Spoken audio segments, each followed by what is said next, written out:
30ஆம் சங்கீதம் 5வது வசனம். அவருடைய கோபம் ஒரு நிமிஷம், அவருடைய தயவோ நீடிய வாழ்வு. சாயங்காலத்தில் அழுகை தங்கும், விடியற் காலத்திலே களிப்பு உண்டாகும்.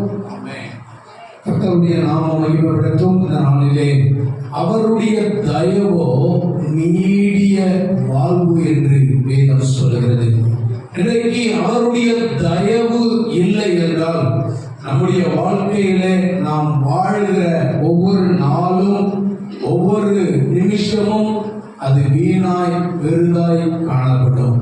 ஏனென்றால் அவருடைய தயவோ நீடிய வாழ்வு என்று சங்கீதக்காரனாகிய தாவீது சொல்லுகிறார். இன்றைக்கு அவருடைய சமூகத்திலே வாழுகிற நீங்களும் நானும் அவர் இல்லாமல் அல்லது ஆண்டவராகிய தேவன் ஆண்டவராகிய இயேசு கிறிஸ்துவினுடைய நாம மகிமைக்கென்று நாம் அவருடைய தயவிலே நாம் இராமல் போவோமானால் நாம் வாழ்கிற ஒவ்வொரு நாளும் அது வீணாய் இருக்கும்.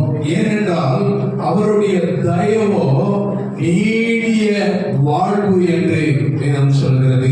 இன்றைக்கு தேவனுடைய பிள்ளைகளாய் இருக்கிற நாம் நம்முடைய வாழ்க்கையிலே நாம் நீடித்து வாழ வேண்டுமானால் நம்முடைய வாழ்க்கையிலே நாம் ஒவ்வொரு நாளும் தேவனை சார்ந்து தேவ தயவிலே நாம் இருக்க வேண்டியது அவசியம். அல்லேலூயா. அவங்களை பார்த்து சொல்லுங்க, தேவனுடைய தயவு இல்லைன்னா நாம வாழ்றது வீணாய் இருக்கும். நாம நம்முடைய வாழ்க்கையை நடத்துவது அல்லது நம்முடைய வாழ்க்கையை நாம் சரியாய் ஒவ்வொரு நாளும் சீராய் நடத்தி கொண்டு போகுவது தேவனுடைய தயவு என்பதை நாம் மறந்து போகக்கூடாது. அல்லேலூயா. அதனால்தான் இங்கே யோபு பக்தன் சொல்லுகிறார். எடுத்து வாசிக்கலாம். யோபுவின் புஸ்தகம் 10ஆம் அதிகாரம் 12வது வசனம். யோபுவின் புஸ்தகம். எனக்கு ஜீவனை தந்ததோ தந்தது அல்லாமல் தயவையும் எனக்கு பாராட்டினீர். உம்முடைய பராமரிப்பு என் ஆவியை காப்பாற்றினது. உம்முடைய பராமரிப்பு என் ஆவியை காப்பாற்றினது. அல்லேலூயா. சொல்லுகிறார் அந்த இடத்துல, எனக்கு ஜீவனை தந்ததும் அல்லாமல் எனக்கு ஜீவனை தந்திருக்கிறீர்களே, அந்த ஜீவனுக்காக நான் ஒவ்வொரு நாளும் நான் நன்றி சொல்றவனா இருக்கணும். அப்ப ஆண்டவர் உம்முடைய தயவு தான் எனக்கு ஜீவனை கொடுத்திருக்கேன். அல்லேலூயா. ஏன்னா யோபுடைய சரித்திரத்தை நீங்கள் படிச்சிருப்பீங்க. யோபுடைய சரித்திரத்தை பார்க்கும்போது தேவனுடைய தயவு அந்த யோபுவின் மேல் இருந்தது. அந்த யோபுவின் மேல் இருந்ததுனால்தான் அவர் அந்த இடத்துல சொல்லி அவர் காண்பிக்கிறார், தேவன் எனக்கு ஜீவனை தந்தது அல்லாமல் தயவையும் எனக்கு பாராட்டினீர். உம்முடைய பராமரிப்பு என் ஆவியை என்ன செய்ய காப்பாற்றினது. அப்ப அவருடைய பராமரிப்பு, ஆண்டவர் தயவு வைத்து ஒவ்வொரு நாளும் நம்மை நடத்தி வருகிறார் என்பதை நாம் மறந்து போகக்கூடாது. அல்லேலூயா.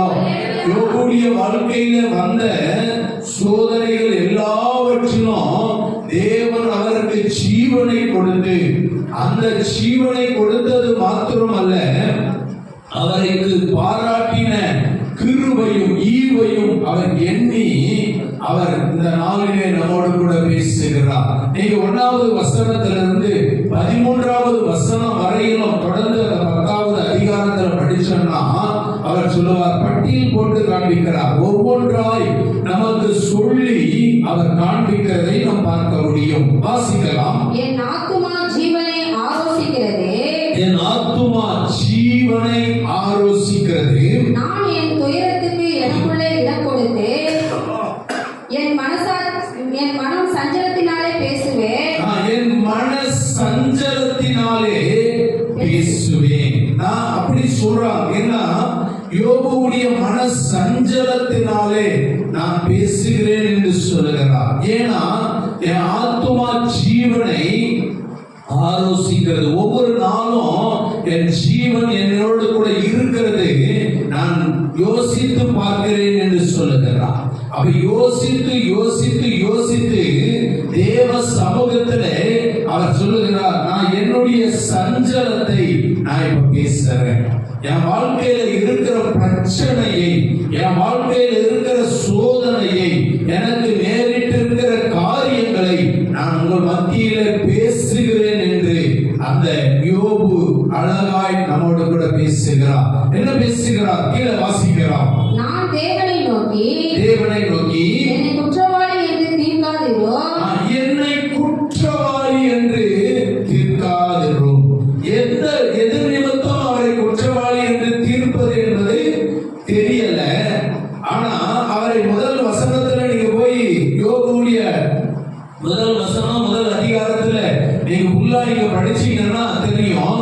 அவர் உத்தமன் என்று சொல்லப்படுகிறது, அவர் நீதிமான் என்று சொல்லப்படுகிறது. அவர் வந்துட்டு அப்படிப்பட்டதான காரியத்துல அவரோடு கூட சொல்லுவதற்கு, குற்றவாளி என்று தீர்ப்பதற்கு அவரிடத்துல ஒன்றையும் நம்ம கண்டுபிடிக்க முடியாது.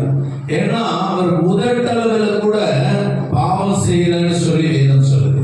அப்படி இருந்தும் தன்னை முற்றிலுமாய் அர்ப்பணிக்கிறதை நாம் பார்க்கிறோம். தன்னுடைய தயவை, ஆண்டவருடைய தயவை அவர் எண்ணி அவர் சொல்லுகிறதை நாம் பார்க்க முடியும்.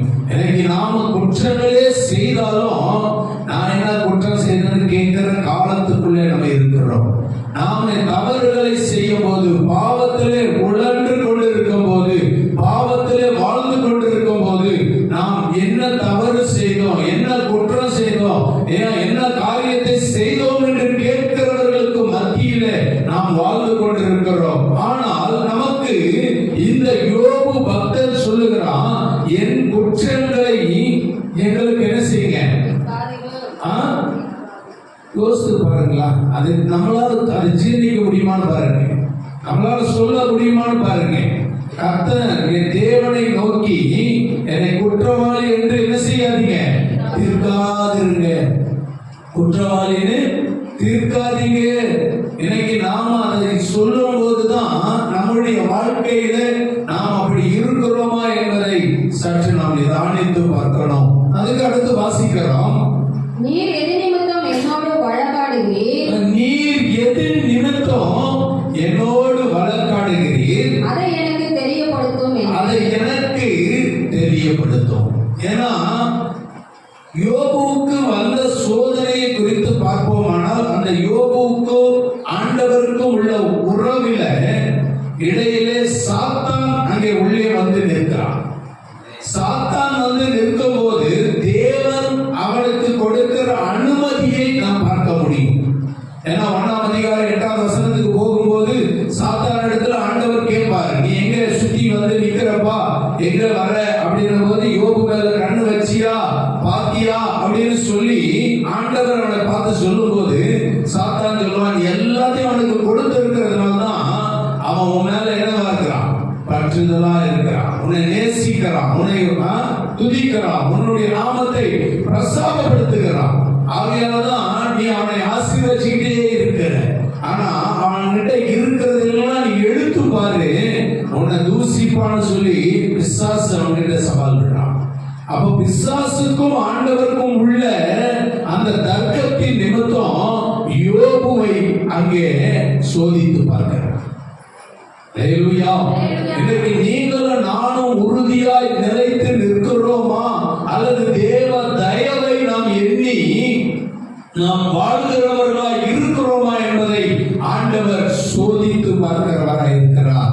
அப்படிதான் ஆண்டவர் அவருடைய தயவுள்ளது அந்த நாளை, அந்த காரியத்தை நமக்கு கற்றுக் கொடுக்கிறவராய் இருக்கிறார். அதுதான் அவர் சொல்றார், அவருடைய தயவோ நீடிய வாழ்வு. அவர் நீடிய வாழ்வை நாம் வாழ வேண்டுமானால் தேவனுடைய தயவு நமக்கு வேணும்.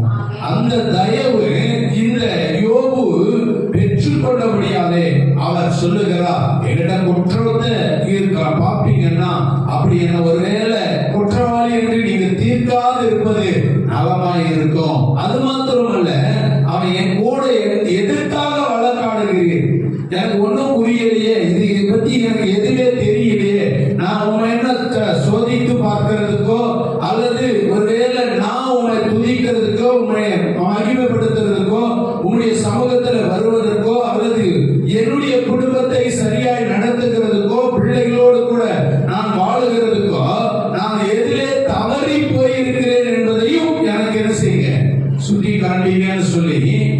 அந்த வார்த்தையை முன்வைக்கலாம்.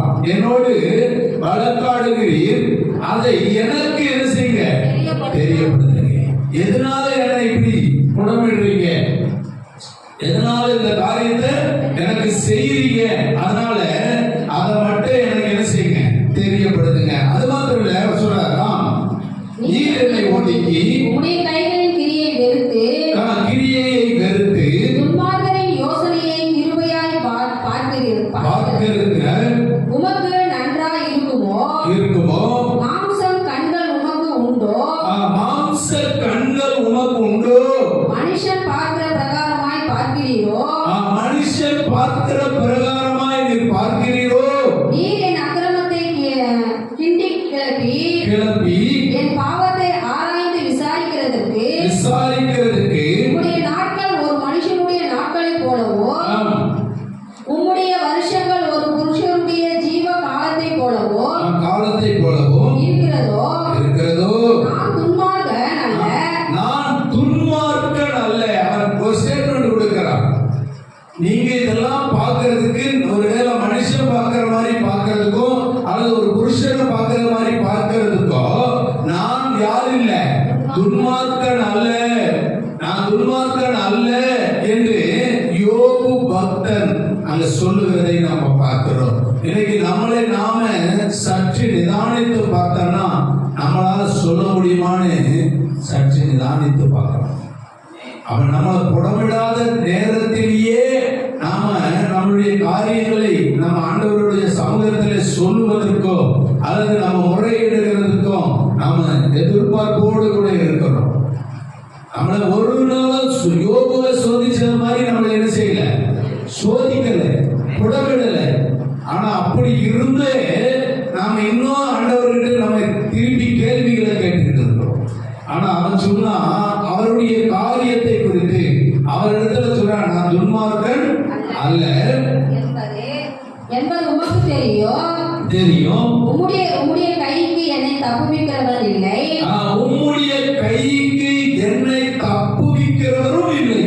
ஏன்னா ஆண்டவருடைய கைக்கு ஒருத்தரால என்ன செய்ய முடியாது, தப்புவிக்க முடியாது. அவர் தான் எல்லாமே. அதுதான் யோபு பக்தர் சொல்லுகிறார். அது மாத்திரம் இல்ல, அந்த 8, 9, 10 வசனம் சொல்லுது, உம்முடைய கரங்கள் என்னையும் எனக்குரிய எல்லாவற்றையும் உருவாக்கி படைத்திருந்தோம். என்னை நிர்மூலமாக்குகிறீர். களிமண்ணை போல என்னை உருவாக்கினீர் என்பதையும் என்னை திரும்ப தூளாக போக பண்ணுவீர் என்பதையும் நினைத்தருளும். அவன் சொல்றாரு, என்ன களிமண்ணிலே நீ உருவாக்கி இப்ப அத தூளாக்குகிறதுக்கும் நீதான். அதுக்கு நான் எந்த விதத்திலையும் சொல்ல ஆயத்தம் இல்லை. என்ன களிமண்ணால நீ உருவாக்குறது நீதான், இப்போ திரும்பவும் என்ன தூளா பண்றதும் நீங்கதான். நம்மளால சொல்ல முடியுமா? அது காட்டிலும் அவன் சொல்ற அந்த வார்த்தையை நீங்க நல்லா கவனிச்சீங்கன்னா அந்த 10வது வசனம் சொல்லுது. 10, 11 பாதி படிக்கும் போது, நீங்க என்னை பால் போல வார்த்து தயிர் போல் உறைய பண்ணினீர் அல்லவோ. தயிரை போல உறைய பண்ணினீர் அல்லவோ. நல்லா கவனிச்சு பாத்தீங்கன்னா கொஞ்சம் அப்படி யோசிக்கணும். அவன் சரீரத்துல இருக்கிற முழு சரீரமும் அப்படி உருகி அப்படி என்ன செய்யுது, அப்படி ஓடிக்கிட்டு இருக்கு. அவனுடைய நாய் என்ன செஞ்சுச்சான், நக்கிச்சு அப்படின்னு சொல்லு.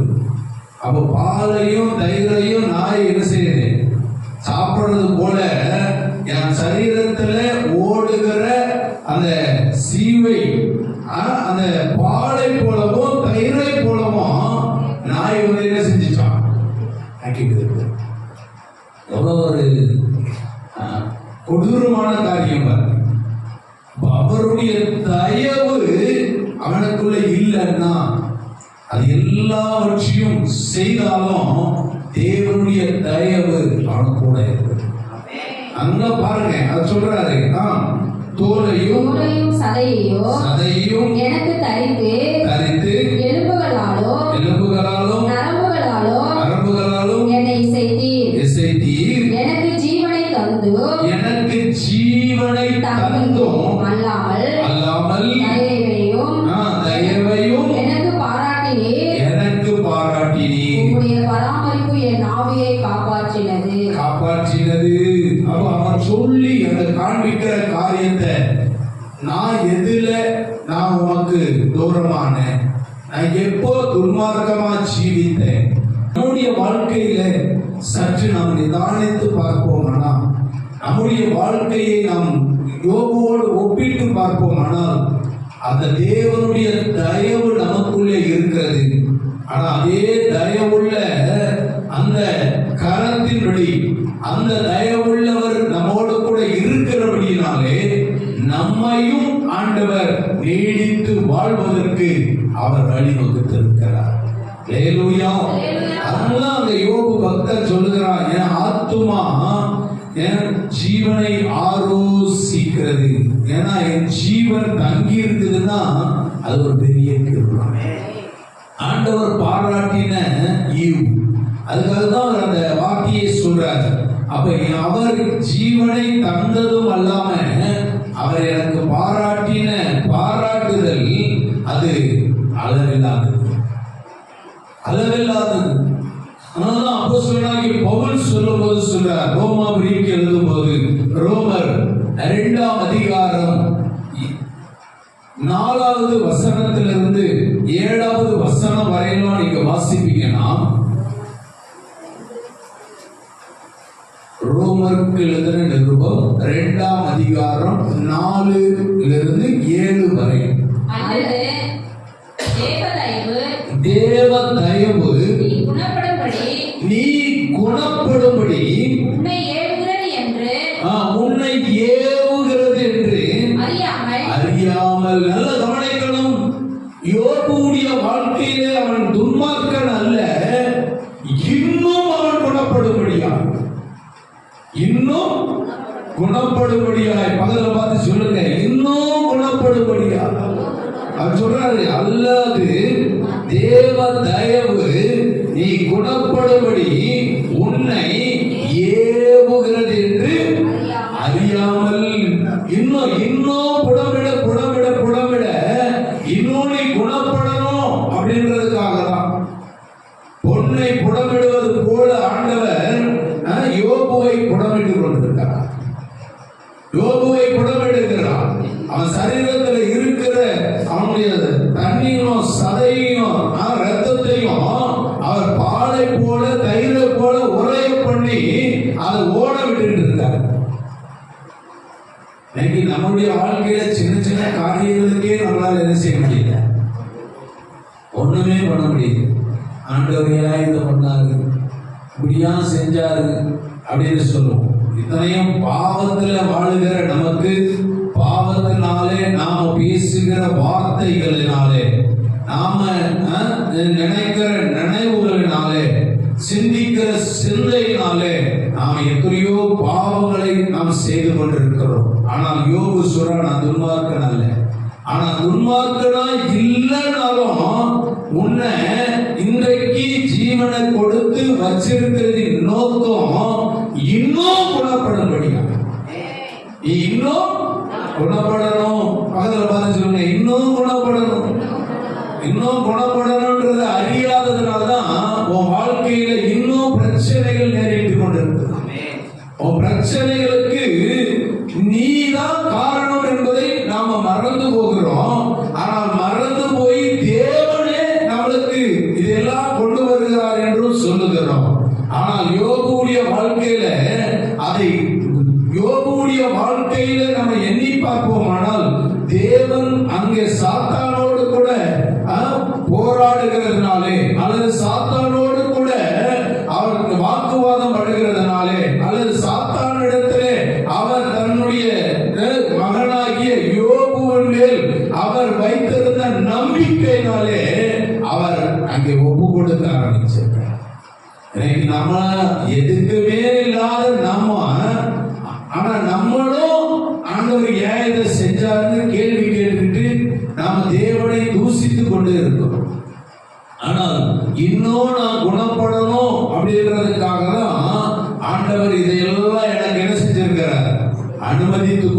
இருக்கிறார் என்பதை நாம் மறந்து போகிறோம்.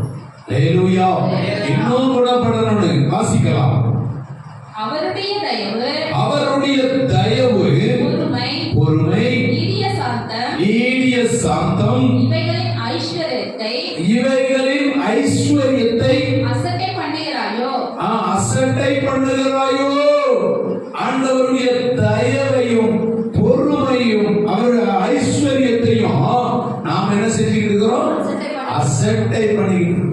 ஏன்னா அவர் என்ன எனக்கு தயவு கொடுக்குறது, அவர் என்ன எனக்கு பொறுமையா இருக்குது, அவர் என்ன எனக்கு ஐஸ்வர்யம் தருது. என்கிட்ட எல்லாம் இருக்குது, என்கிட்ட எல்லாம் இருக்குது. நாம அப்படிதான் சொல்லிக்கிட்டு இருக்கிறோம். நாம என்ன சொல்லிக்கிட்டு இருக்கிறோம்? அவர் என்ன எனக்கு கொடுக்கிறது. யோபுக்கு கொடுத்த ஐஸ்வர்யத்தை காட்டிலும் நம்மகிட்ட ஒன்றும் கிடையாது. யோபு கிட்ட கொடுத்த ஐஸ்வர்யத்தை நீங்க பாத்தீங்கன்னா அவன் எல்லாவற்றிலும் செல்வசியமான எல்லாவற்றிலும் மிருக ஜீவன் இல்லை, அவன் வச்சிருந்ததான எல்லா வேலைக்காரங்கள்ல, அவனுக்கு இருந்த பிள்ளைகள்ல, அவனுக்கு உண்டான எல்லா காரியத்திலையும் செல்வசியமான. ஆனா அப்படிப்பட்ட வாழ்க்கையில வாழுகிற அந்த யோபு கூட கேட்கல, என்ன ஏன் இப்படி வச்சிருக்கிறீங்கன்னு சொல்லி. ஆனா நமக்கு எல்லாம் இருக்குதுன்ற நினைவுல என்ன செய்யறோம்? அது எல்லாத்தையும் கொடுக்கிறவர் யார் என்பதை நம்ம முதல்ல என்ன செய்யணும்? அறிந்து இருக்கணும். அதுதான் அவருக்கு சொல்றாரு. அவருடைய தயவு, அவருடைய பொறுமை, அவருடைய ஐஸ்வர்யம், இதையெல்லாம் நாம என்ன செய்யணும்? அசட்டை பண்ணுகிறாயோ. அசட்டா பண்றோம். அவருடைய தயவை நம்ம என்ன செய்யறோம்? அசட்டா பண்றோம். அவர் இல்லைன்னா என்ன, நாங்க இருக்க முடியாதா? இருக்க முடியாது. நாங்க இருக்க முடியாதா அப்படின்னு சொல்லி நாம் என்ன செஞ்சுக்கிட்டு இருக்கிறோம்? அசட்டை பண்ணுகிறவர்களா இருக்கிறோம். ஆனால் அசட்டை பண்ணுகிறதுக்காக ஆண்டவர் நம்மளை புடமிடல, இன்னும் நீ குணப்பட வேண்டும் என்பதற்காக புடமிடுகிறார். நீ இன்னும் குணப்படணும். தேவ தயவிலே நீ இன்னும் குணப்பட வேண்டும் என்பதை ஆண்டவர் நமக்கு கற்றுக் கொடுக்கிறார். ஹல்லேலூயா. அதனால அவர் சொல்றார், கீழே வாசிக்கிறோம். உன் மன கடினத்திற்கும் குணப்படாத இருதயத்திற்கும் ஏற்றபடி தேவனுடைய நீதியுள்ள தீர்ப்பு வெளிப்படும் கோபக்கினை நாளிலே உனக்காக கோபாக்கினையை குவித்துக் கொள்ளுகிறாயே. உன்னை நீயே உனக்கு நீயே என்ன செஞ்சுக்கிறீ? கோபாக்கினைய உன் தலை மேல வாரி வச்சுக்கிட்டு இருக்க. அதுக்கு ஆண்டவர் நம்மள வைக்கல. நாம இன்னும் குணப்பட வேண்டும் என்பதற்காக, தேவ தயவிலே இன்னும் வளர வேண்டும் என்பதற்காக, தேவனுடைய நீடிய பொறுமையிலே நாம் இருக்க வேண்டும் என்பதற்காக, தேவனுடைய ஐஸ்வர்யத்திலே நாம் இன்னும் வாழ வேண்டும் என்பதற்காக ஆண்டவர் நம்மை புடமிட்டுக் கொண்டிருக்கிறார். ஹல்லேலூயா. அந்த புடமிடுகிற அந்த புடமிடுதலுக்கு நீங்களும் நானும் ஏற்றவர்களாய் இராமல் மனம் கடினத்துக்கும் குணப்படாத இருதயத்தையும் வைத்து நாம் வரப்போகிற நியாய தீர்ப்பின் நாளிலே அது எல்லாவற்றையும் நாம் நம்முடைய தலையின் மேல் குவித்து வைத்துக் கொள்ளும்படியாய் நாம் இன்றைக்கு கடந்து போய் கொண்டிருக்கிறோம். யோபுடைய வாழ்க்கையில் அதல்ல, அவர் குவித்து வைத்துக் கொள்ளுகிறதுக்காக அல்ல, அவரை இன்னும் குணப்படுவதற்காக அவர் செய்து கொண்டிருந்தார். அப்போ கூட அறியாத பாவத்துக்காக, தெரியாத இருக்கிற காரியத்துக்காக அவர் சொல்றாரு, என்னை இன்னும் எதற்காக இதெல்லாம் செய்தீர் என்று கேட்கிற ஒரு அனுபவத்துக்குள்ள வருகிறார். இன்னைக்கு நம்மளுடைய வாழ்க்கையில நாம் எப்படிப்பட்டவர்களா இருக்கிறோம் என்பதை சற்று நாம் நிதானிக்கணும். அதுதான் அவர் சொல்றார். கீழே வாசிக்கிறோம். தேவன் அவனுடைய கிரியைகளுக்கு தக்கதாய் அவனவனுக்கு பலனளிக்கிறவர். ஆண்டவர் அவனுடைய கிரியைக்கு தக்கதாக அவனவனுக்கு பலனை கொடுக்கிறவர் ஆண்டவர். அதுதான் யோபுடைய வாழ்க்கையில யோபுக்கு உண்டான பலனை நீங்கள் திரும்பி போய் பார்ப்பீங்கன்னா 40 42ஆம் அதிகாரத்துக்குள்ள போகும்போது அவனுக்கு முன்ன இருந்ததை விட இப்போ இரட்டத்தனையான பலனை ஆண்டவர் கொடுத்தார். ஹல்லேலூயா. ஆனாலும் குணப்படுவதற்காக, அவனை சீர்படுத்துவதற்காக, அவனை இன்னும் அந்த காரியத்தில் பலப்படுத்துவதற்காக ஆண்டவர் அவரை புடமிட்டுக் கொண்டிருக்கிறார். ஹல்லேலூயா. இன்னைக்கு நமக்கும் ஆண்டவர் ஏன் இதையெல்லாம் செய்கிறார் என்பதை நாம் சற்று அறிந்து கொண்டு நாம் சரியாய் அதன் வழியாய் நடப்போமானால், அதன் வழியாய் நாம் குணப்படுவோமானால், அதன் வழியாய் நாம தேவனுக்காக தேவனுடைய நீடிய பொறுமையில நாம் நிலைத்திருப்போமானால் தேவன் நமக்கும் அவர் தயவுள்ளவராய் இருப்பார். 7வது வசனம் சொல்லுது, சோர்ந்து போகாமல் செய்து மகிமையும் கனத்தையும் அழியாமையும் தேடுகிறவர்களுக்கு நித்திய ஜீவனை அளிப்பார். நீடித்து வாழ்கிற வாழ்க்கையை தேவன் நமக்கு கொடுக்கிறவர். ஹல்லேலூயா. அதுதான் அவர் சொல்றாரு, சோர்ந்து போகாம நற்கிரியைகளை செய்து மகிமையும் கனத்தையும் அறியாமையும் தேடுகிறவர்களாய் இருக்கணும். அப்படி தேடனா அவர் நீடித்து வாழக்கூடிய வாழ்க்கையை உனக்கு கொடுக்கிறார். ஆண்டவர் நீடித்து வாழக்கூடிய வாழ்க்கையை உனக்கு கொடுக்கிறவராய் இருக்கிறார். எப்போ? அவருடைய தயவை நீ நாடி இருக்கும்போது, அவருடைய தயவு உனக்குள்ளே வரும் பொழுது நீ நீடித்து வாழ்கிறவர்களாய் இருப்பீர்கள். அந்த நீடித்து வாழ்கிற வாழ்க்கையை நாம் ஒவ்வொரு நாளும் தேடுகிறவர்களாய் இருக்கணும். அது நித்திய ஜீவனை ஆண்டவர் நமக்கு அளிக்கிறவராய் இருக்கிறார் என்பதை நாம் ஒவ்வொரு நாளும் தேடுகிறவர்களாய் இருக்கணும். ஹல்லேலூயா. அப்ப ஒவ்வொரு நாளும் நம்ம தேடுகிறதுக்காக தான் ஆண்டவர் நமக்கு பலனத்தை கொண்டு வருகிறார். எத்தனை பேர் ஒத்துக்கிறீங்க? ஏன்னா யோபுடைய வாழ்க்கையில இன்னும் குணப்படணும்ன்றதுக்காக அவனுக்கு ஏதோ எதுவுமே குறை இல்லை, எதுவுமே குறையே இல்லை. ஆனா சாத்தானுக்கும் தேவனுக்கும் உள்ள காரியத்தில் யோபுவின் மேல் நம்பிக்கை வைத்து ஆண்டவர் புடமிடுகிறார். ஏன்னா என்னை இன்னும் தேடுவான் பாரு, இன்னும் தேடுவான் பாரு, இன்னும் என்ன நம்புவான் பாரு, இன்னும் என்ன ஆசீர்வதிக்கிறவரா இருக்கிறார்னு சொல்லுவான் பாரு. எல்லாவற்றையும் இழந்து போன பிறகு கூட அவன் சொல்லுகிற வார்த்தையை நம்ம கவனிச்சோம்னா எவ்வளவு ஒரு ஆச்சரியம் பாரு. இன்னைக்கு நமக்கு ஒரு சின்ன தலைவலி வந்தா முடிஞ்சது, சின்ன ஒரு காய்ச்சல் வந்தா முடிஞ்சது. நான் சொல்லுவேன், அடிக்கடி சொல்றது ஒரு காரியம், உனக்கு தலைவலி இல்லை ஜீவனே போகுதுன்னா கூட சபையில வந்து செத்துருக்க. ஜீவனே போகுது அப்படின்னாலும் சரி, ஜீவனை கொடுக்கிறவர் நம்முடைய ஆண்டவர். லாசரு 3 நாள் கழிச்சு உயிரோடு எழுப்புனது உண்மைன்னா, நீ சாவர கண்டிஷன்ல வந்து சபையில உட்கார்ந்தேன்னா உன்னை உயிரோடு எழுப்பி அனுப்பிடுவார். எத்தனை பேர் விசுவாசிக்கிறீங்க? அந்த விசுவாசம் உனக்கு இருந்தா சபையை விட்டு விளக்க மாட்டேன். எனக்கு தலைவலி வந்துருச்சு, எனக்கு காய்ச்சல் வந்துருச்சு, எனக்கு ஜுரம் வந்துருச்சு, எனக்கு வந்துட்டு விருந்தாளி வந்துருக்காங்க சொல்ல மாட்டோம். அப்படி நம்ம சொல்லுவோம்னா நாம நம்முடைய தேவன் மேல வைத்திருக்கிற நம்பிக்கையும் தேவனை சார்ந்து இருக்கிற காரியங்களும் பொய். அதனால்தான் நீங்க யோபுவை ஆண்டவர் முன்வைக்கிறார். அவனுக்கு ஒன்றும் குறையில்லை, எல்லாம் நிறைவா இருக்குது.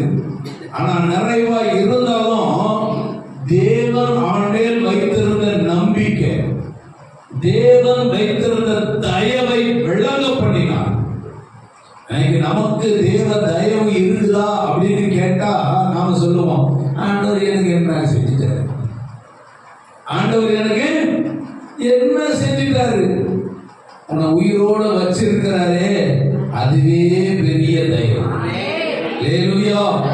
அத்தனையோ பேருக்கு கிடைக்காத ஒரு பாக்கியத்தை ஆண்டவர் உனக்கு கொடுத்து இந்த நாளில உனக்கு கூட்டி வச்சிருக்கிறாரே, அதுவே பெரிய தயவு. அல்லேலூயா. அந்த தயவுக்கு நீ வாழ்நாள் முழுசும் அவருக்கு நன்றி சொன்னாலும் போதாது. அவருக்கு வாழ்நாள் முழுவதும் நீ சொல்லுகிற நன்றி அவருக்கு போதாது. ஆனாலும் அவர் நம்ம மேல் தயவு வைத்திருக்கிறார். அல்லேலூயா. அவருடைய தயவோ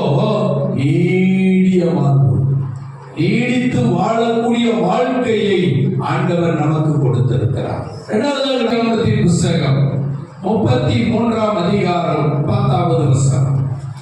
யாக்கோபு, அப்படி அல்ல, உம்முடைய கண்களில் எனக்கு தயவு கிடைத்ததே ஆனால் என் வெகுமதியை என் கையிலிருந்து ஏற்றுக்கொள்ளும். நீர் என்மேல் பிரியமானீர். நான் உம்முடைய முகத்தை கண்டது தேவனுடைய முகத்தை கண்டது போல இருக்கிறது. உம்முடைய முகத்தை பார்க்கிறது தேவனுடைய முகத்தை பார்க்கிறது போல இருக்கிறது என்று தன் சகோதரனோடு கூட பேசுகிறார். தன் சகோதரனோடு கூட இன்றைக்கு சகோதரனிடத்துல தயவு உண்டாக வேண்டும். தேவ தயவு நமக்கு இருக்கணும். இரண்டாவது, நாம் சகோதரர்களுக்கு மத்தியில நமக்கு தயவு உண்டாகும். இந்த சம்பவம் உங்களுக்கு எல்லாருக்கும் தெரியும். ஏன்னா யாக்கோபு அவனுடைய தகப்பனிடத்திலிருந்து ஆசீர்வாதத்தை பெற்றுக்கொண்டு வரும்போது, அந்த ஆசீர்வாதம் யாரு அப்படின்னா அவன் மூத்த சகோதரனாகி ஏசாவது. அப்ப ஏசாவுடைய ஆசீர்வாதத்தை இவன் வாங்கிக்கிட்டு இவன் வரும்போது மாமன் வீட்டுக்கு லாபான் வீட்டுக்கு வருகிறான். அப்படி லாபான் வீட்டுக்கு வந்த அந்த லாபான் வீட்டில் இருந்து திருப்பி புறப்பட்டு வரும்போது அங்க ஏசா 400 பேரோடு கூட என்ன செய்யறான், அவனை எப்படியாவது கொன்று போடணும்னு சொல்லி அவனோடு கூட யுத்தம் பண்ணணும்னு சொல்லி கடந்து வருகிறான். கடந்து வருகிறதை பார்த்த அந்த யாக்கோபு மனைவி பிள்ளைகளையும் தன் வேலைக்காரர்களையும் தனக்கு உண்டான ஆடு மாடுகளை எல்லாவற்றையும் வெவ்வேறு வழியாக பிரித்து அனுப்பிவிட்டு அவன் அங்க நின்று இவனுக்கு வெகுமதி கொடுக்க காத்திருக்கிறான். அப்படி காத்திருக்கும் போது அந்த சூழ்நிலையில தான் அவன் சொல்றாங்க. நீங்க அதே 33ஆம் அதிகாரத்துல 1வது வசனத்திலிருந்து 11வது வசனம் வரையில நீங்க போய் படிப்பீங்கன்னா அதை குறித்து அவர் தெளிவாய் உங்களுக்கு கற்றுக் கொடுப்பார். அது முதல் அவர் சொல்றாரு. 8, 9 வசனத்தை மட்டும் வாசிக்கலாம். அப்பொழுது அவன் எனக்கு எதிர்கொண்டு வந்த அந்த மந்தையெல்லாம் என்னத்துக்கு என்றான். அதற்கு அவன் என் ஆண்டவனுடைய கண்களில் எனக்கு தயவு கிடைத்ததற்கு என்றான். தயவு கிடைத்ததற்காக இந்த மந்தையெல்லாம் நான் உனக்கு கொடுக்கணும்னு கொண்டு வரேன். அதற்கு ஏசா என் சகோதரனே எனக்கு போதுமானது உண்டு. உன்னுடையது உனக்கு இருக்கட்டும் என்றான். அதற்கு யாக்கோபு அப்படி அல்ல. இவங்க ஏசா சொல்றான், எனக்கும் ஆண்டவர் போதுமான ஆசீர்வாதத்தை என்ன செஞ்சிருக்காரு, கொடுத்திருக்கிறார். ஆகையாலே உனக்கு உண்டானது உங்களுடைய என்ன செய்யணும், இருக்கட்டும் அப்படின்னு சொல்லும் போது அவன் அந்த இடத்துல அவன் சொல்றான், அப்படி அல்ல நான் உனக்குன்னு கொண்டு வந்திருக்கிறேன். இது உனக்கு கொண்டு கொடுக்கிற வெகுமதி. உனக்குன்னு கொடுக்கிறதுல நான் அதை எடுத்துக்கொள்ள விரும்பல. உனக்குன்னு வச்சிருக்கிறதுல நான் என்ன செய்ய மாட்டேன், எடுத்துக்கொள்ள மாட்டேன். ஏன்னா எனக்கு என் ஆண்டவர் தயவு பாராட்டினதுனால இன்னைக்கு உன் கண்களிலும் எனக்கு தயவு உண்டாயிருக்கு. இன்னைக்கு மனுஷருடைய கண்கள்ல தயவை ஆண்டவர் கொடுக்காத வரையிலும் நம்மளால ஒரு காரியத்தையும் சாதிக்க முடியாது. ஆண்டவர் சொன்னா அதுதான் அவர் சொல்றாரு. அப்போ தேவனுடைய தயவுள்ள கரம் சகோதரனிடத்துல தயவு உண்டாக செய்கிறார். சகோதரன் ஆசீர்வாதத்தை இவன் எல்லாத்தையும் எடுத்துக்கிறான். இவன் எடுத்துக்கிட்டு போகிற போது கூட அதை குறித்து யோசிக்கல. ஆனா அவன் எல்லாவற்றையும் சுதந்திரித்துக் கொண்டு தன் திரும்பி வரும்போது அங்க ஏசா வருகிறான் என்று கேள்விப்பட்டு அவனுக்கு அவன் வெகுமதிகளை கொடுக்க ஆரம்பிக்கிறான். அப்படி கொடுக்கிற வேலையில தான் சொல்றான். 11வது வசனம் சொல்லுது, தேவன் எனக்கு அனுகிரகம் செய்திருக்கிறார். தேவன் எனக்கு அனுகிரகம் செய்திருக்கிறார். வேண்டியதெல்லாம் எனக்கு உண்டு. வேண்டியது எல்லாம் எனக்கு உண்டு. ஆகையால் உமக்கு கொண்டு வரப்பட்ட என் காணிக்கையை உமக்கு கொண்டு வரப்பட்ட என் காணிக்கையை ஏற்றுக்கொள்ளும் என்று சொல்லி அவனை வருந்தி கேட்டுக்கொண்டான். அப்பொழுது அவன் அதை ஏற்றுக்கொண்டான். இன்னைக்கு நம்முடைய வாழ்க்கையில நாம் எப்படி இருக்கிறோம் என்பதை சற்று நாம் நிதானிக்கணும். ஏன்னா தேவனுடைய தயவுள்ள தேவ தயவு நமக்குள்ளே இருக்கணுமானால் நாம் நம்முடைய எதிராளிகளாய் இருந்தாலும் எதிராளிகளாய் இருக்கிற சகோதரர்களிடத்தில் நமக்கு ஒரு தயவு உண்டாகிறதுக்கு, அந்த தயவு உண்டாக வேண்டுமானால் அவர்களுக்கென்று செலுத்த வேண்டியதை கொடுக்க வேண்டியதை நாம் கொடுக்கும் போது அதிலே சமாதானம் உண்டாகக்கூடியதாக இருக்கும். ஹல்லேலூயா. அப்ப தேவனுடைய தயவுள்ள கரத்தினாலதான் அவர் சொல்லுகிறார். இன்னும் தாவீது சொல்லும்போது அழகா இப்படி ஒரு வார்த்தையை சொல்லுகிறார். சங்கீதங்களின் புத்தகத்திலே நீங்க 23ஆம் சங்கீதம் 6வது வசனத்தை நீங்கள் வாசிப்பீர்களானால் அவர் சொல்லுவார், என் ஜீவனுள்ள நாளெல்லாம் நன்மையும் கிருபையும் என்னை தொடரும். நான் கர்த்தருடைய வீட்டிலே நீடித்த நாட்களாய் நிலைத்திருப்பேன். உன் வாழ்க்கை நீடித்து வாழ வேண்டுமானால் நீ உன் எதிராளிகளாய் இருக்கிற உன் எதிராளிகளுக்கு மத்தியில, சகோதரர்களுக்கு மத்தியில உனக்கு ஒரு தயவு உண்டாக வேண்டியது அவசியம்.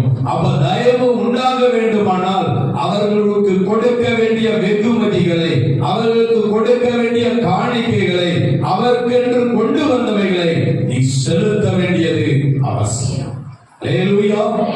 அவன் சொல்றான், ஏசா எங்கிட்டயும் போதுமான அளவுக்கு இருக்குது, எங்கிட்டயும் போதுமான அளவுக்கு இருக்குது அப்படின்னு சொன்னா நம்ம என்ன செய்வோம்? இருக்கட்டும், பரவாயில்ல, வச்சிக்கன்னு சொன்னா போதும், வச்சிக்கன்னு சொன்னா போதும், அவ்வளவுதான். ஏன்னா அவர் தான் சொல்லிட்டாரு எங்களுக்கு எல்லாம் இருக்குதுன்னு. அது ஆனா இங்க ஏசாவும் அப்படிதான் சொல்றான். அவன் சகோதர இடத்துல ஏசாவும் சொல்றான், இப்ப எங்கிட்டயும் ஆண்டவர் அதிகமா கொடுத்திருக்காரு அப்படின்னு சொன்னாலும் அது சொல்றான், இல்ல இல்ல, உனக்குன்னு நான் கொண்டு வந்ததை நான் நீ வச்சுக்க. இதனால எனக்கு என்ன செஞ்சிடக்கூடாது? உன்னுடைய ரத்த பலி என் மேல வந்துடக்கூடாது. ரத்த பலி என்ன செஞ்சிடக்கூடாது? என் மேல வந்துடக்கூடாது. நான் நீடித்து வாழணும்னு நான் நினைக்கிறேன், நான் நீடித்து வாழணும்னு நினைக்கிறேன். அதனால உனக்கு உண்டானதை நான் நீ பிடிச்சிக்க, உனக்கு உண்டானதை நீ வச்சிக்க. அவன் திருப்பி கொடுத்துட்டு அவன் கடந்து போகிறான். பாருங்க, தேவனுடைய பிள்ளைகளாய் இருக்கிற நீங்களும் நானும் தேவனுக்குரிய காரியத்துல தேவ தயவிலே நீங்களும் நானும் வளர்ந்து பெருகுவதற்கு நாம் நீடித்த நாட்களாய் நாம் நிலைத்து நிற்க வேண்டுமானால் தேவனுக்குரிய காரியத்துல நாம் எப்படி இருக்கிறோம் என்பதை சற்று நாம் நிதானிக்கணும். ஹல்லேலூயா. அதான் அவன் சொல்லி காண்பிக்கிறான். தொடர்ந்து நம்ம வாசிக்கலாம். அதே ஆதியாகமத்தின் புத்தகம் 39ஆம் அதிகாரம் 4வது வசனம். யோசேப்பினிடத்திலே தயவு வைத்து அவனை தனக்கு ஊழியக்காரனும் தன் வீட்டுக்கு விசாரணை காரணமாக்கி தனக்கு உண்டான யாவற்றையும் அவன் கையிலே ஒப்பு கொடுத்தான். ஹல்லேலூயா. இந்த யோசேப்பை நாம் பார்ப்போமானால் அந்த யோசேப்பு ஒரு அடிமை. அவன் கானான் தேசத்திலிருந்து இங்கே எகிப்துக்கு அவன் விற்கப்பட்டவனாய் வந்தவன். ஆனால் விற்கப்பட்ட சூழ்நிலையிலே வந்த பிறகும் தேவனுடைய தயவு அவனோடு கூட இருந்ததை அங்க இருக்கிற எஜமான் கண்டான். அதான் கவனிக்கணும். ஒண்ணு, தேவனுடைய தயவு நம்ம மேல இருந்தா நாம நீடித்து வாழக்கூடியவர்களாக இருக்க முடியும். இரண்டாவது, தேவனுடைய தயவு அந்த நமக்கு எதிராளிகளாய் இருக்கிற நம்முடைய சகோதரர்களோடு கூட இருக்குமானால் சகோதரர்கள் நம்மோடு கூட ஒப்புரவாகுவார்கள். மூன்றாவதாக, நாம போகிற எந்த ஒரு இடமானாலும், நாம செய்கிற எந்த ஒரு காரியமானாலும், எந்த ஒரு வேலையானாலும் தேவ தயவு நம்ம கூட இருக்குமானா நம்மளை சார்ந்து இருக்கிறவர்கள் பார்க்கும்போது அது ஆசீர்வதிக்கப்பட்டதாயிருக்கும். ஹல்லேலூயா. அதுதான் இன்றைக்கு ஆண்டவர் நம்மோடு கூட பேசுகிறார். முதல்ல தேவனுடைய தயவு இருக்கிறதுனால தான் என் ஜீவன் போகிறதை கூட நான் எண்ணி பார்க்க முடியாம நான் அதை ஆலோசித்து கொண்டே இருக்கிறேன், நான் சிந்தித்து கொண்டே இருக்கிறேன்னு யோபு பக்தன் சொல்றார். இரண்டாவது, யாக்கோபு சொல்றாரு, என் சகோதரனிடத்துல நான் எல்லாவற்றையும் எதிராளியா இருந்தான், என்னை கொன்று போட வேண்டும் என்று அவனும் அவனோடு கூட 400 பேரையும் கூட்டிக் கொண்டு வரும்போது நான் கொண்டு போன வெகுமதிகளை அவனுக்கு கொடுத்து அவனை என் சிநேகிதனாய், அவனை என்னுடைய சகோதரனாய் நான் மாற்றிக்கொண்டேன் என்று சொல்லுகிறான். தேவ தயவு அங்க இருந்ததுனால. மூன்றாவதாக, இங்க யோசேப்பை நாம் பார்க்கும்போது 2வது வசனத்திலிருந்து தொடர்ந்து 5வது வசனம் வரையில நீங்க வாசிப்பீங்கன்னா, கர்த்தர் யோசேப்போடு இருந்தார். கர்த்தர் யோசேப்போடு இருந்தார். அவன் காரிய சித்தி உள்ளவனான். அவன் காரிய சித்தி உள்ளவனானான். அவன் எகிப்தியனாகிய தன் எஜமானுடைய வீட்டிலே இருந்தான்.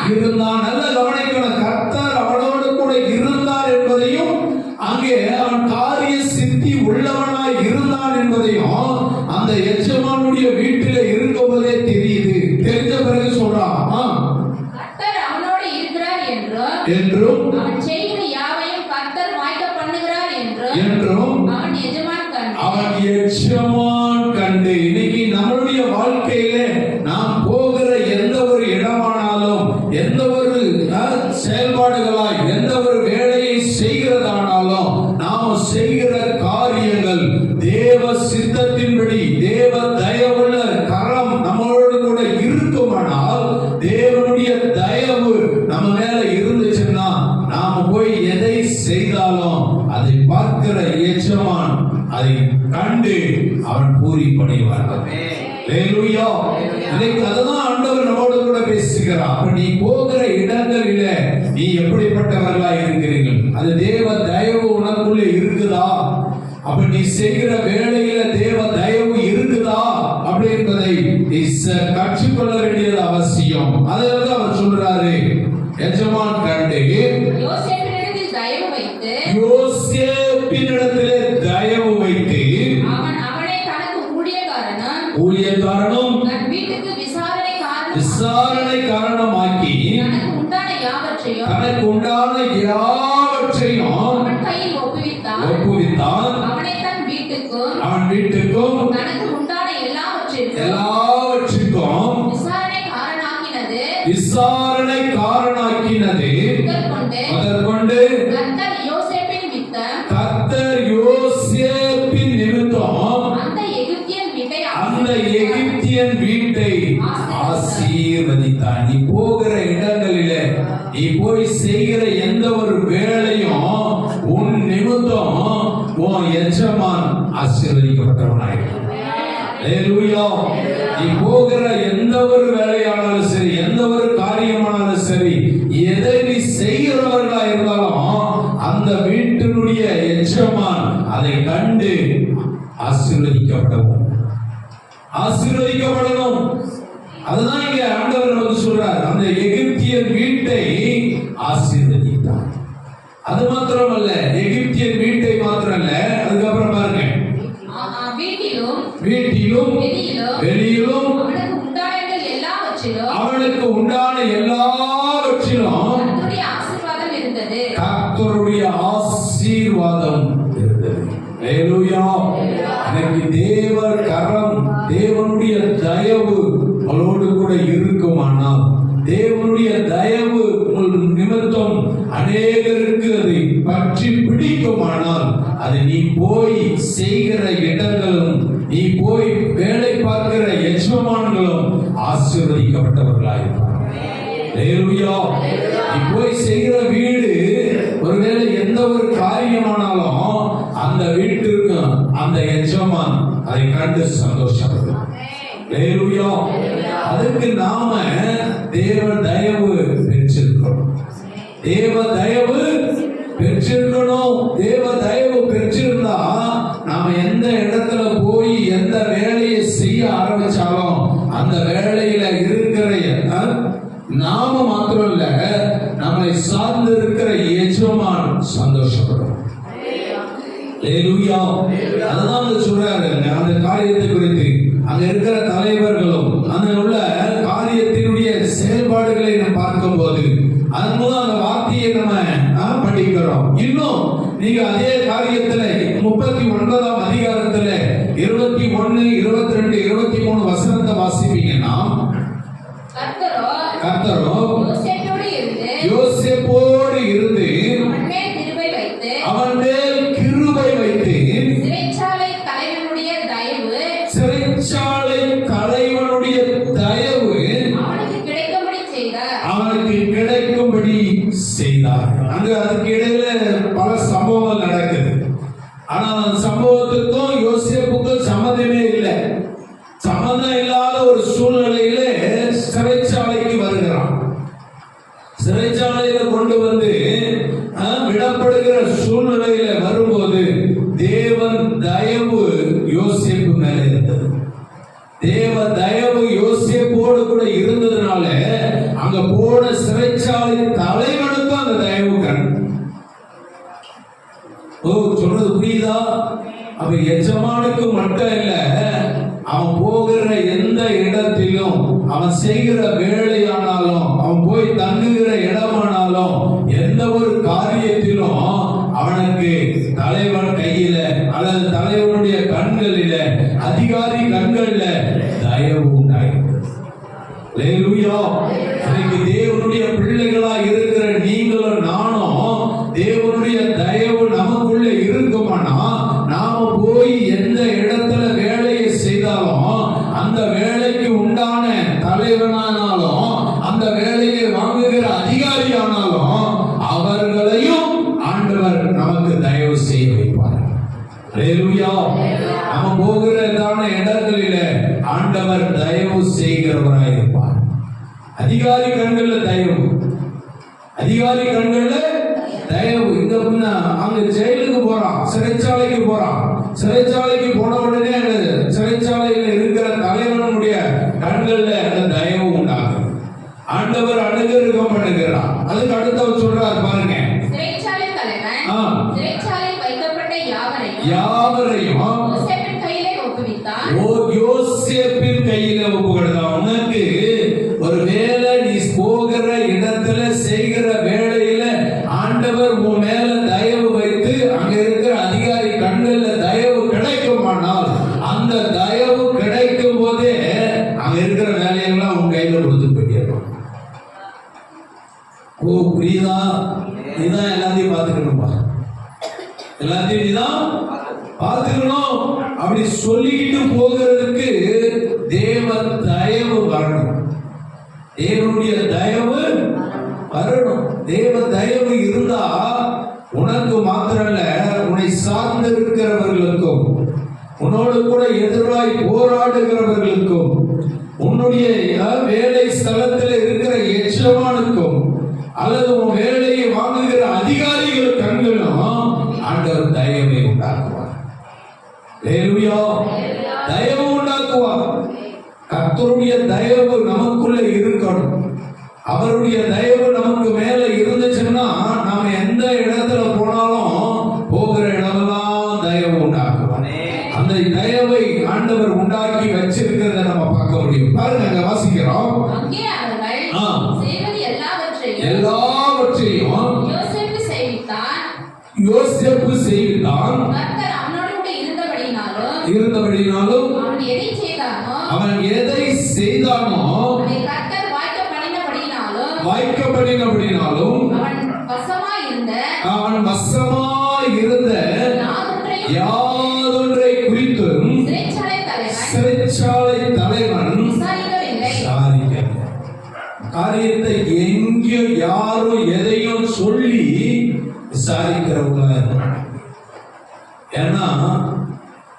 நிறைய பேர் சொல்லும்போது சொல்லுவாங்க, அவர்கிட்ட கொடுத்துட்டா பொறுப்பு அவர் பார்த்துக்கிறோம், அவர்கிட்ட கொடுத்துட்டா எல்லாத்தையும் அவர் பார்த்துக்குவாரு அப்படின்னு சொல்ற அளவுக்கு தேவனுடைய தயவு நம்ம மேல இருக்கும்.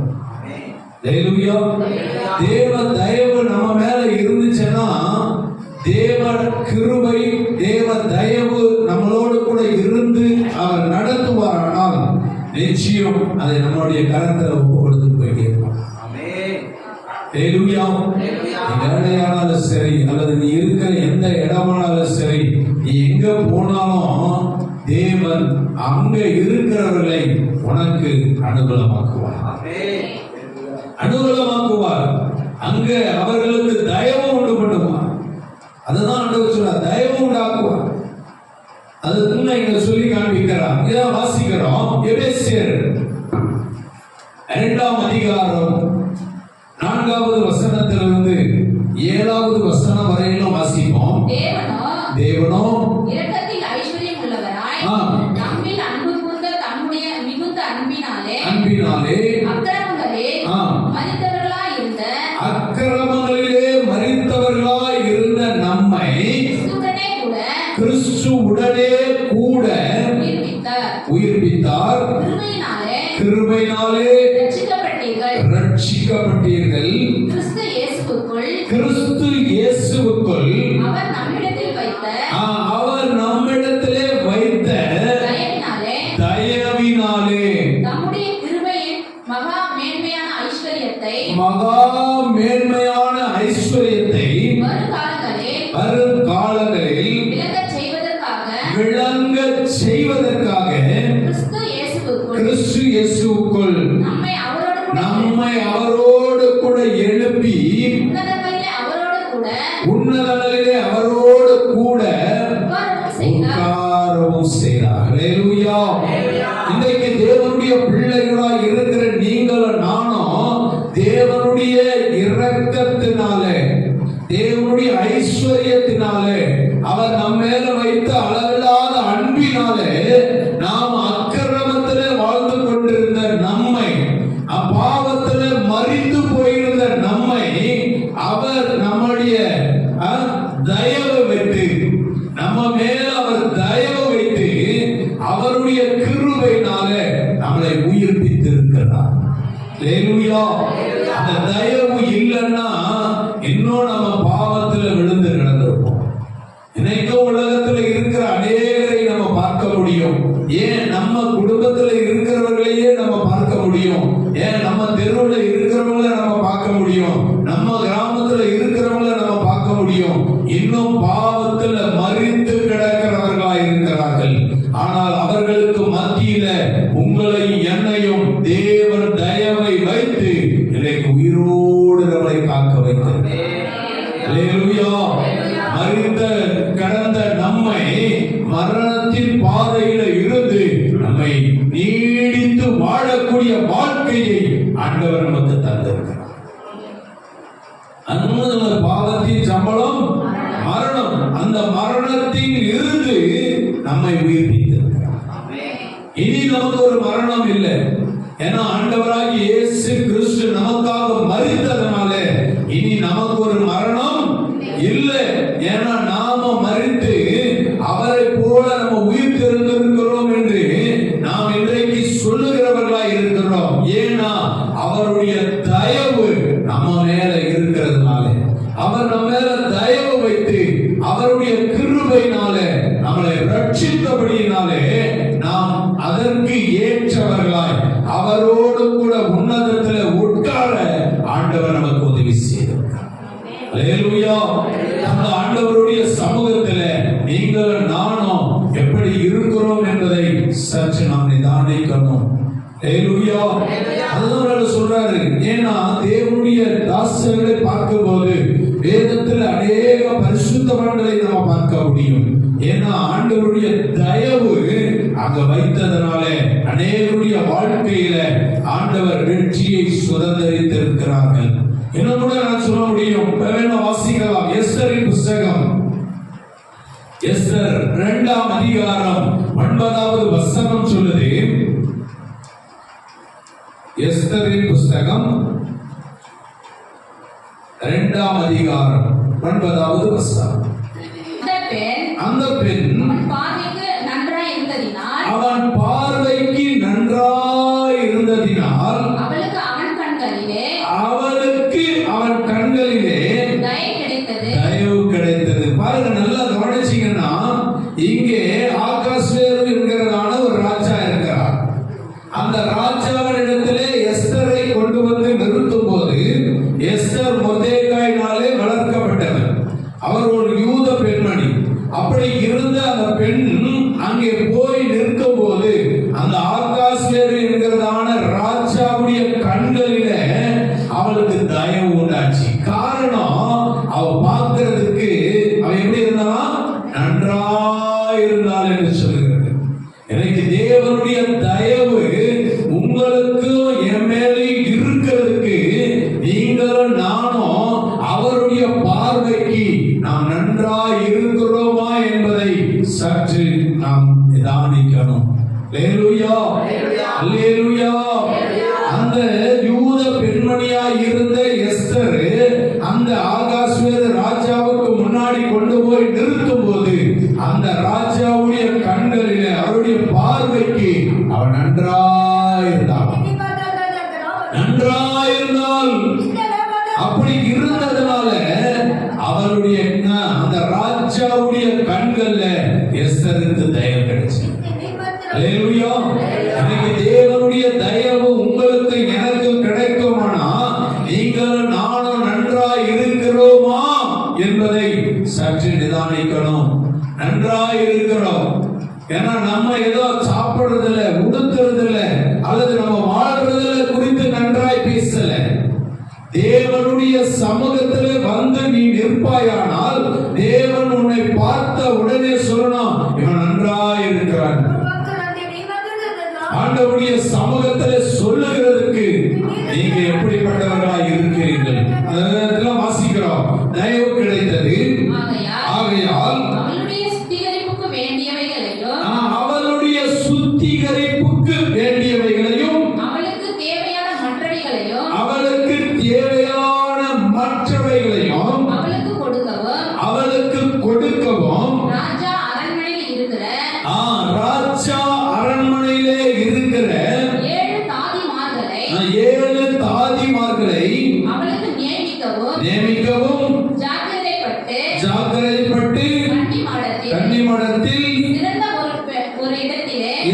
சிறந்த ஒரு இடத்திலே அவளையும் அவள் தாதிமார்களையும் வைத்தான். நல்ல கவனிக்கணும். இன்னைக்கு ஆண்டவருடைய பார்வைக்கு நீங்கள் நன்றாய் இருப்பீர்களானால் ஆண்டவராகிய தேவ தயவு உனக்குள்ளே இருக்குமானால் அவர் உனக்கு உண்டான எல்லாவற்றையும் அவர் கொடுக்க சித்தமுள்ளவராய் இருக்கிறார். பக்கத்துல பார்த்து சொல்லுங்க, பக்கத்துல பார்த்து சொல்லுங்க, பக்கத்துல பார்த்து சொல்லுங்க. அவர் கண்கள்ல உனக்கு தயவு இருந்தா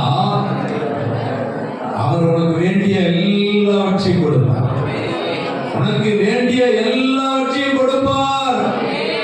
ஏன்னா நீ நன்றாய் இருக்கணும். நான் என்ன நல்லா இல்லை. இன்னைக்கு நாம சொல்லும் போது என்ன சொல்றோம்? நமக்கு என்ன நல்லா இல்லைன்னு சொல்லுவோம். ஆனா தேவனுக்கு முன்பாக தேவன் நம்ம பார்த்து சொல்லணும், நீ நன்றாய் இருக்கிறாய். அந்த நன்றாய் இருக்கிற ஆண்டவர் உன்னை பார்த்து சொல்லணும், உனக்கு தேவையானதெல்லாம் நான் கொடுக்கிறேன். பக்கத்துல பார்த்து சொல்லுங்க, தேவையானதெல்லாம் கொடுக்கிறேன். தேவையானத அவர் அதான் சொல்றாரு. அவருடைய தேவையான எல்லாவற்றையும் ஆண்டவர் என்ன செய்யறாராம்? கொடுக்க வைக்கிறார். அந்த ராஜாத்திக்கு எஸ்தருக்கு ஆகாஸ்வேரு ராஜா கொடுத்தது போல இன்றைக்கு நீங்களும் நானும் ஆண்டவருடைய பார்வைக்கு நீங்க நன்றாய் இருக்கிறது உண்மைன்னா அவர் தயவு மேல வச்சாருன்னா உனக்கு என்னெல்லாம் தேவையோ அது எல்லாவற்றையும் கொடுத்து இருப்பார். நெகேமியா 2ஆம் அதிகாரம் 8வது வசனம்.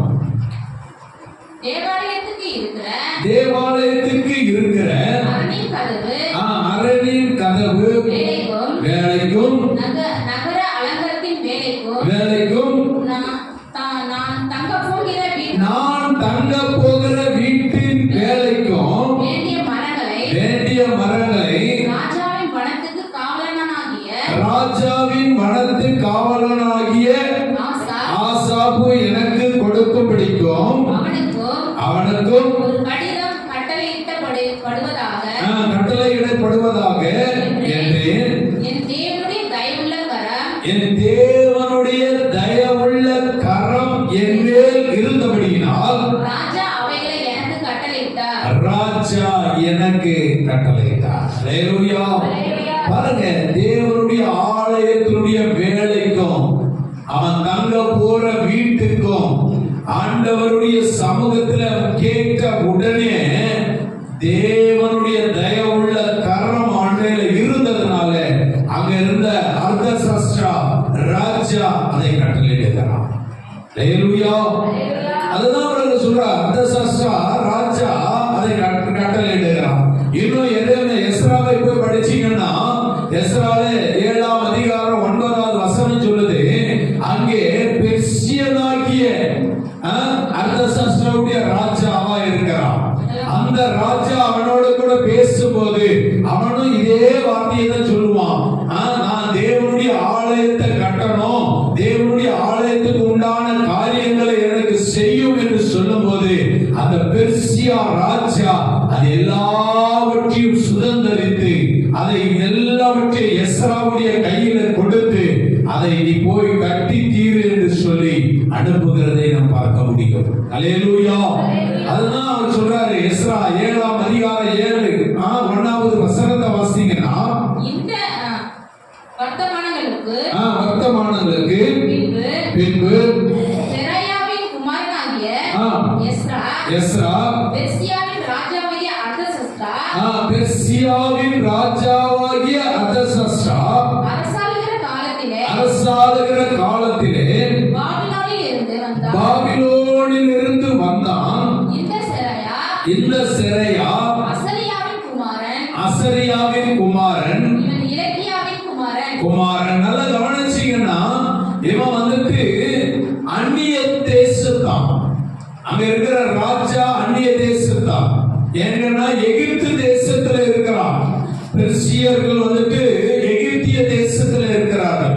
ஆனால் இங்கே எஸ்ரா, நெகேமியா அந்த காலகட்டத்தில் எஸ்தர் எல்லாருமே வந்துட்டு சிறைபிடித்து கொண்டு போகப்படுகிறார்கள்.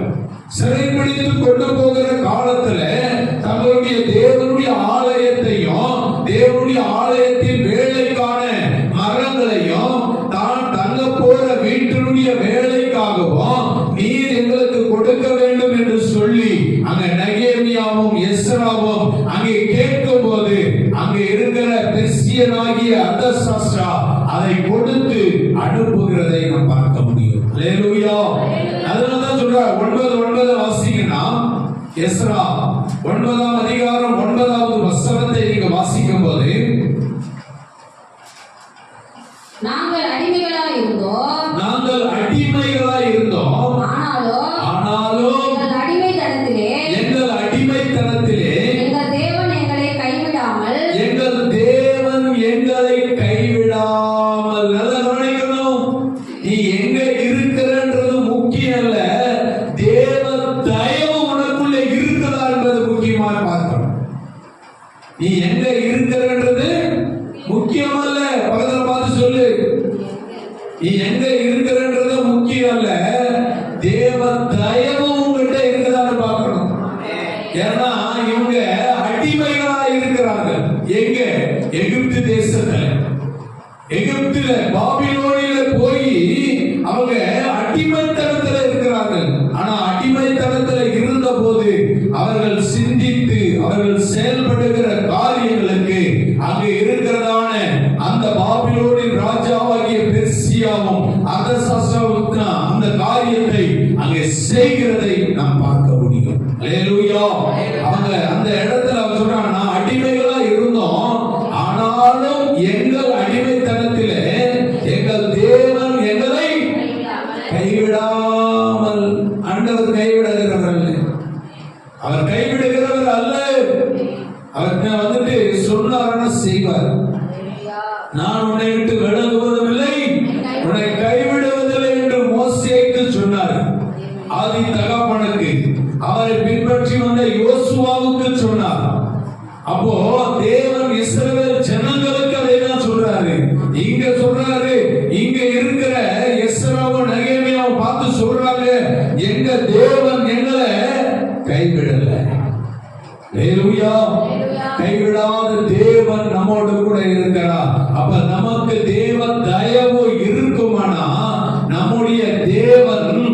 மனுஷர்களுக்கு மத்தியில செய்ய வேண்டியவைகள் எல்லாம், தேவையானவைகளை எல்லாம், இன்னும் நம்ம குணப்படுகிறதுக்கான குணப்படக்கூடிய காரியங்களுக்கு அவர் செய்ய போதுமானவராயிருப்பார்.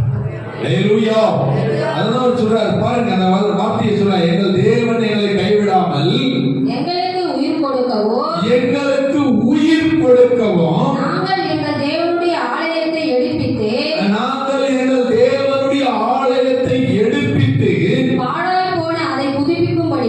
பாழாய் போனதை புதுப்பிக்கும்படிக்கும் எங்களுக்கு யூதாவிலும் எருசலேமிலும் ஒரு வேலியை கட்டளையிடும்படிக்கும் பெர்சியாவின் ராஜாக்கள் சமூகத்தில் தயவு கிடைக்க செய்தார். பெர்சிய ராஜாக்களுடைய கையில், பெர்சிய ராஜாக்களுடைய கண்களிலே ஆண்டவர் என்ன செய்கிறார்னு பாருங்க. அவருடைய சமூகத்துல வந்து அந்த ராஜாக்களுடைய அந்த தயவு கிடைக்கும்படியாய் செய்கிறார். அப்ப தேவனுடைய தயவு நம்ம மேல இருந்துச்சுன்னா நாம எந்த இடத்துல இருக்கிறோன்றது முக்கியம் இல்ல, நாம எங்க போகிறோன்றது முக்கியம் இல்ல, யாரோடு கூட பேசுகிறோன்றது முக்கியம் இல்ல. ஆண்டவர் எதிராளிகளையும் நம் பட்சத்தில் திருப்பி கொடுக்காதவனையும் ஆண்டவர் என்ன செய்வார்? கொடுக்க வைப்பார். பக்கத்துல பார்த்து சொல்லுங்க, கொடுக்காதவனையும் ஆண்டவர் கொடுக்க செய்கிறார். அல்லேலூயா. ஏன்னா தேவ தயவு நமக்கு இருக்கணும். தேவ தயவு இருந்தா நிச்சயம் ஆண்டவர் நமக்கு கொடுக்காதவர்களையும் என்ன செய்வாரு? கொடுக்க வைப்பார். அல்லேலூயா. அதுதான் ஆண்டவர் நமக்கு கற்றுக் கொடுக்கிறார். அப்படின்னா அந்த ராஜாவே கொடுக்க முடியும்னா இன்னைக்கு நம்ம ராஜா நமக்கு கொடுக்க சித்தமுள்ளவராக. அதனாலதான் இயேசு கிறிஸ்துவை பத்தி சொல்றோம். இயேசு கிறிஸ்துவை பத்தி நீங்க படிச்சீங்கன்னா ஆண்டவர் சிறு வயதில பிறந்த நாள்ல அவர் சொல்லுகிறார். லூக்கா எழுதின சுவிசேஷ புத்தகம் 2ஆம் அதிகாரம் 52வது வசனத்தை நீங்க வாசிப்பீங்கன்னா, லூக்கா எழுதின சுவிசேஷ புத்தகம் 2ஆம் அதிகாரம் 52வது வசனம். இயேசுவானவர் ஞானத்திலும் வளர்த்தியிலும் தேவ கிருபையிலும் மனுஷ தயவிலும் அதிகமாய் விருத்தி அடைந்தார். அல்லேலூயா. ஆண்டவராகிய இயேசு கிறிஸ்துவே அவர் மனுஷ தயவில வளர்ந்திருக்கிறார். இன்னைக்கு நாம என்ன சொல்றோம்? மனுஷ தயவில தேவையில்லை, அவனால எனக்கு என்ன லாபம், உன்னால எனக்கு லாபம்னு சொல்லி இருக்கிற காலத்துல இப்ப நம்ம இருக்கிறோம். ஆனால் இயேசு கிறிஸ்து சொல்றாரு, ஞானத்திலும் வளர்த்தியிலும் தேவ கிருபையிலும் மனுஷ தயவிலும் அதிகமாய் வளர்ந்தான். மனுஷ தயவு நமக்கு தேவை. மனுஷ தயவு தேவை. மனுஷ தயவு இல்லைன்னா அங்க அழகை இடிந்து கிடக்கிறத கட்ட முடியாது. ஆலயத்துக்கு வேண்டிய கதவுக்கு வேலைக்கு உண்டான மரம் கிடைக்காது. மனுஷ தயவு இல்லைன்னா பாபிலோன்ல இருந்து நீ எருசலேமுக்கு வர முடியாது. புரியுதா? அப்ப அங்க இருக்கிற எஸ்ரா நெகேமியாவை எஸ்தரையும் பார்க்கும்போது நீங்க பாபிலோன்ல அடிமைகளா இருந்தவர்கள், ஆனால் அடிமைத்தனத்துல இருந்து அவர்கள் வெளியே வரும்போது அங்க மனுஷ தயவு இருந்தது.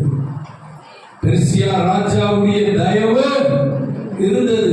அர்தசஷ்டா எல்லாவற்றையும் கொடுத்து அனுப்புகிறதுக்கான அங்க தயவு இருந்தது. அப்ப தேவ தயவு அவர்களுக்குள்ள இருந்ததுனால்தான் அந்த தேவ தயவினாலே மனுஷனுக்கு தயவு கிடைச்சது. அல்லேலூயா. எனக்கு அதான் இயேசு கிறிஸ்துவே அவர் ஞானத்துல வளர்ந்தாலும் அவர் சொல்றாரு, ஞானத்திலும் வளர்த்தியிலும் தேவ கிருபையிலும் மனுஷ தயவிலும். தேவ கிருபை நமக்கு வேணும், தேவ கிருபையும் வேணும். அதே சமயத்துல மனுஷனுடைய தயவும் வேணும். ஏன்னா நமக்கு இப்போ எல்லாம் இருக்குதுன்றதுக்காக நம்ம என்ன செய்வோம்? ஒன்னால ஒண்ணு தேவையில்லைன்னு சொல்லுவோம்.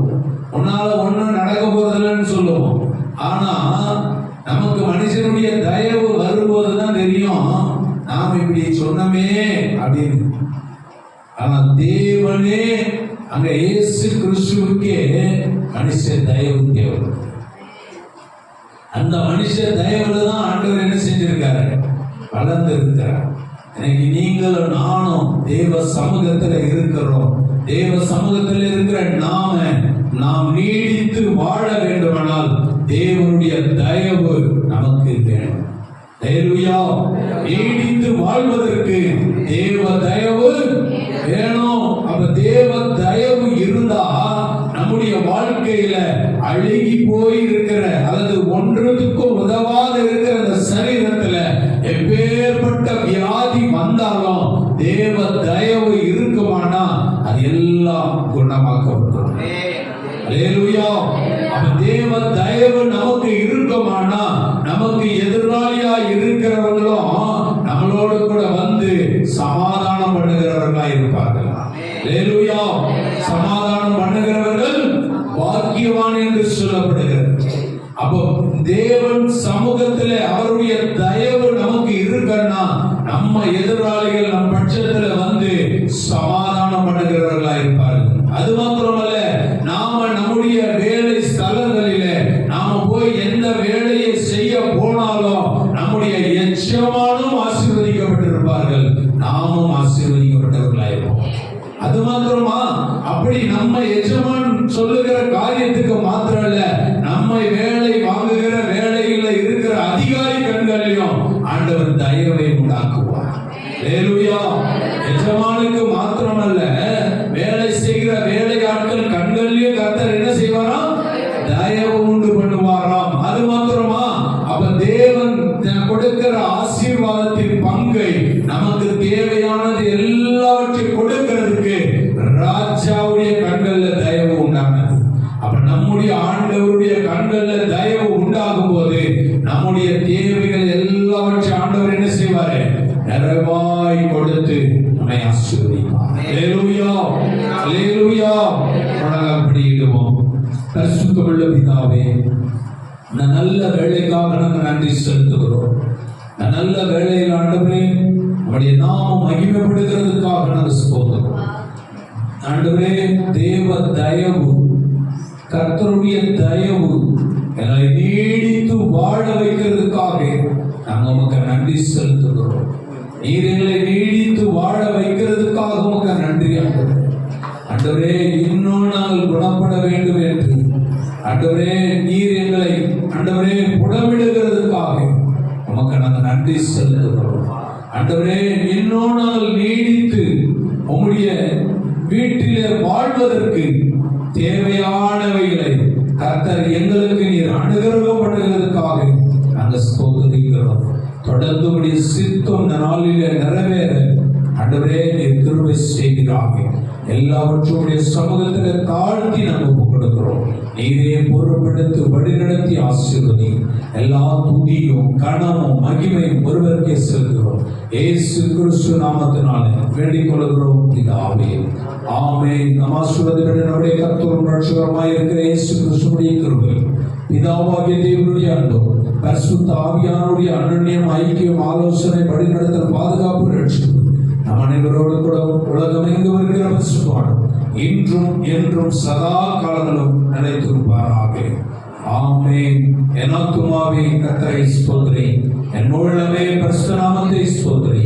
என் ஆத்துமாவே கர்த்தரை ஸ்தோத்திரி, அவர் செய்த சகல உபகாரங்களை மறவாதே. ஆமென். ஹல்லேலூயா.